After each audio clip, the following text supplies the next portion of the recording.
하나님 말씀 로마서 7장 1절에서 6절. 형제들아 내가 법아는 자들에게 말하노니 너희는 그 법이 사람이 살 동안만 그를 주관할 줄 알지 못하느냐. 남편이 있는 여인이 그 남편 생전에는 법으로 그에게 매인 바 되나 만일 그 남편이 죽으면 남편의 법에서 벗어나느니라. 그러므로 만일 그 남편 생전에 다른 남자에게 가면 음녀라. 그러나 만일 남편이 죽으면 그 법에서 자유롭게 되나니 다른 남자에게 갈지라도 음녀가 되지 아니하느니라. 그러므로 내 형제들아 너희도 그리스도의 몸으로 말미암아 율법에 대하여 죽임을 당하였으니 이는 다른 곧 죽은 자 가운데서 살아나신 이에게 가서 우리가 하나님을 위하여 열매를 맺게 하려 함이라. 우리가 육신에 있을 때에는 율법으로 말미암는 죄의 정욕이 우리 지체 중에 역사하여 우리로 사망을 위하여 열매를 맺게 하였더니 이제는 우리가 얽매였던 것에 대하여 죽었으므로 율법에서 벗어났으니 이러므로 우리가 영의 새로운 것으로 섬길 것이요 율법 조문에 묵은 것으로 아니할지니라. 아멘. 오늘 말씀에 율법에 대해서 그리고 율법과 비견되는 예수님의 은혜에 대해서 예수님이 어떻게 우리를 다스려 주시고 새롭게 인도해 주시는지 이제 그것을 살짝 보여주고 있습니다. 그래서 처음에 나온 게 뭐냐면은 이스라엘의 결혼법에 대해서 나오고 있죠. 이것을 뭐라고 말을 하느냐? 남편의 법이라고 이제 말하고 있는 것입니다. 보면은 남편의 법이 있죠. 이스라엘의 이 결혼 관계는 보통 남편 중심으로 되어 있는 법이에요. 그래서 이것을 남편의 법으로 부르기도 하죠. 그런데 그 결혼 관계처럼 율법과 우리의 관계가 이제 그러한 거예요. 우리 중심이 아니라 율법 중심이 되는 거죠. 그래서 이 여자한테는 분리할 수밖에 없는 것이에요. 내가 남편 싫다고 해서 내가 나올 수 있는 게 아니에요. 보통 남편이 싫어야 여자를 보낸다거나 아니면은 만약에 남편이 있는데 다른 데 가면은 음녀로 취급받으면요 돌 맞아 죽습니다. 큰일 나는 거예요. 그래서 여자로서는 어떻게 하면 불합리한 것 같고 되게 불리한 법이 이 결혼법이 되기도 하는 거죠. 물론 하나님은 애초에 네 마음대로 하라고 남편의 법을 준 게 아니죠. 네 남편으로서 특권과 네 남편으로서 의무를 다하라고 그걸 준 거지 네 마음대로 하라고 준 것은 아니지만 사람들이 참 악하니까 그 율법도 악용하기도 합니다. 그런데 이제 그런 보통의 이제 관례를 가지고 설명을 하는 거예요. 나올 수가 없는 거예요. 그 율법에서. 내 힘으로는 어떻게 나올 수가 없어요. 이거 죽어야 끝나는 거예요. 남편이 죽든 내가 죽든 둘 중에 한 명 죽어야 끝나는 거죠. 근데 내가 죽으면 그냥 남편 때문에 시달려 살다가 이 죽으면 얼마나 불쌍해요. 근데 남편이 죽어야 돼요. 그러면 진짜 일상의 삶에서 남편 죽기를 바라는 그 삶도 얼마나 고통스러워요. 그렇게 사는 것도 고통스럽고 남편이 죽는 것도 이제 고통스러울 거란 말이죠. 그래서 이 문제가 굉장히 쉬운 문제가 아닌 거죠. 율법이 마치 그와 같대요. 율법이 하는 게 뭐냐? 이거 해, 이거 하지 마. 너 이거 하면 큰일 나, 죽어. 보통 그런 법들이 율법에 많이 있단 말이에요. 그것이 나를 괴롭게 하고 힘들게 하기도 하죠. 거기서 무슨 신혼의 기쁨이 있고 거기에 무슨 사랑이 있을까요? 그것을 이제 표현하고 있는 것입니다. 사람의 마음이 이 은혜가 있으면은 율법도 은혜로 바뀌는데요. 사람의 마음에 이제 죄가 있으면요, 이 복음도 율법적으로 바뀌더라고요. 왜? 꺼리끼는 게 있으니까요. 그러니까 하나님의 말씀도 자꾸 율법적으로 들리고 이제 그러는 거죠. 근데 하나님이 그것을 깨치시는 방법이 4절에 나온 거죠.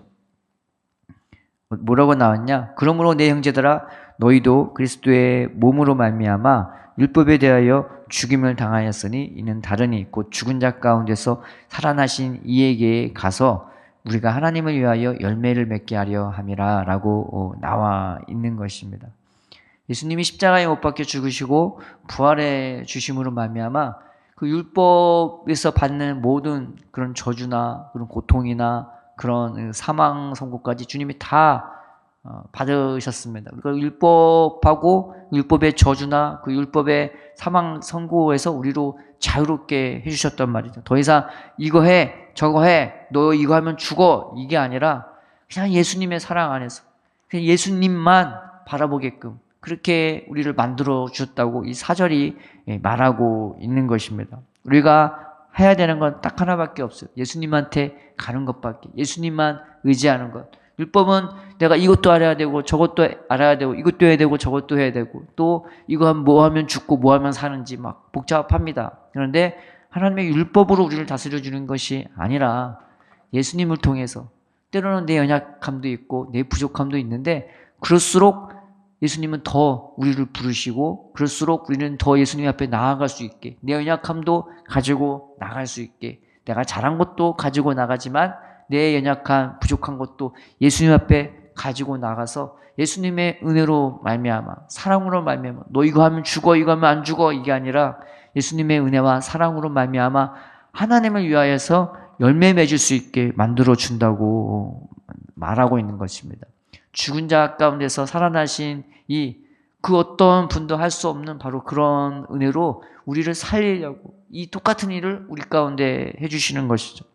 그래서 신앙은 율법적으로 예수님 믿는 게 아니라 그냥 예수님을 통해서 예수님이 내 모든 것이 되어서 그 예수님이 베풀어 주시는 은혜로 능력으로 우리가 인도받는 것이죠. 내가 뭘 하는 게 아니라 예수님한테 가서 예수님을 통해서 내가 자는 것도 일어나는 것도 봉사하는 것도 신앙생활 하는 것도 다 예수님을 통해서 할 수밖에 없게 그렇게 만들어 주셨습니다. 은혜의 통로가 되게끔 예수님 하나님이 그렇게 만들어 주신 것이죠.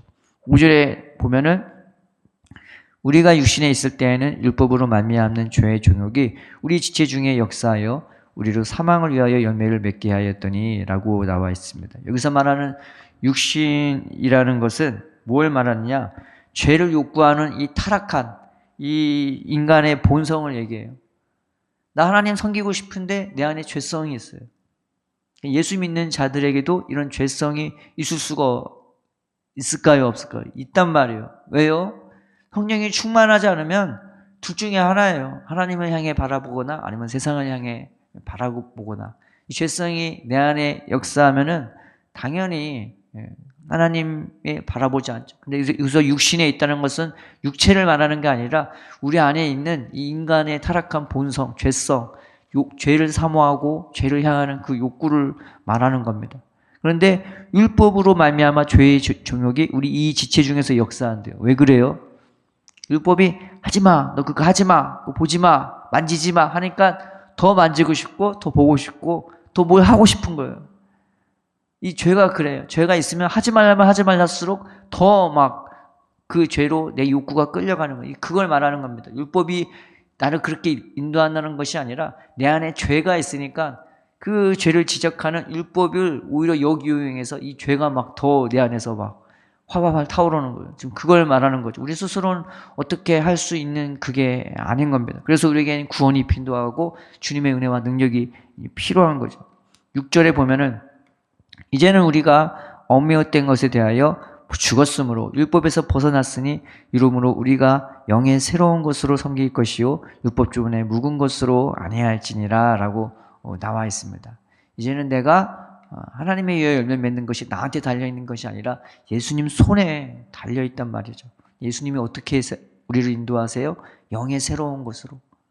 영의 새로운 것. 이 영이라는 것은 성령님을 얘기하고 이 새로운 것이라는 것은 어떤 그냥 좀 어제보다 좀 더 새로운 그걸 말하는 게 아니라 완전히 다른 차원의 완전히 다른 성질, 완전히 다른 속성 그런 새 마음과 새 영으로 하나님을 섬길 수 있게끔 예수님이 우리를 그렇게 인도해 준다고 말하고 있는 것입니다.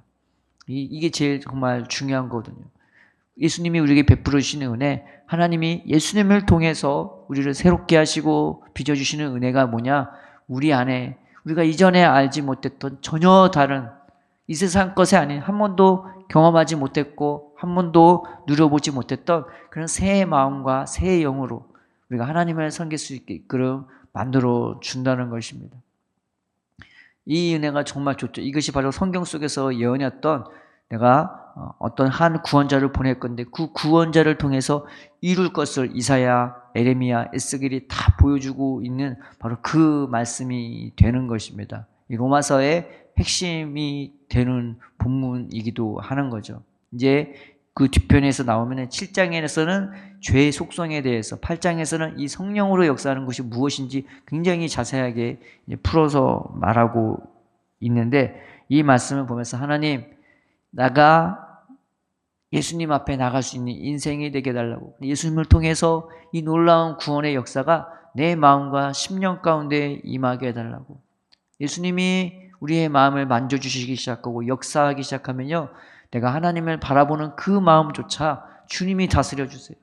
내가 주님을 향하는 그 마음조차, 주님을 사모하는 그 마음조차, 심령이 가난한 마음, 그게 뭔지 깨닫지 못하잖아요. 근데 주님이 나를 만져주시기 시작하고 역사하기 시작하면 그 성경에 나오는 팔복의 마음을 주님이 내 안에서 역사해 주셔서 새롭게 빚어나가 주기 시작하는 겁니다. 이전과는 전혀 다른, 그러나 새 마음과 새 영, 성경이 말한 그 놀라운 약속들을 우리 속에 베풀기 시작하는 것이죠. 우리가 율법이 아니라, 내가 아니라, 죄에 속한 죄의 욕심, 내 육신은 인간 본성이 아닌 예수님만 의지해서 나아가는 저와 여러분 되기를 바랍니다. 그래서 그 예수님이 베풀어 주시는 이 영의 새로운 것으로 날마다 우리가 변화되어지면서 하나님 기뻐 받으시는 열매가 저절로 맺어지는 저와 여러분 되기를 주님의 이름으로 축원드립니다.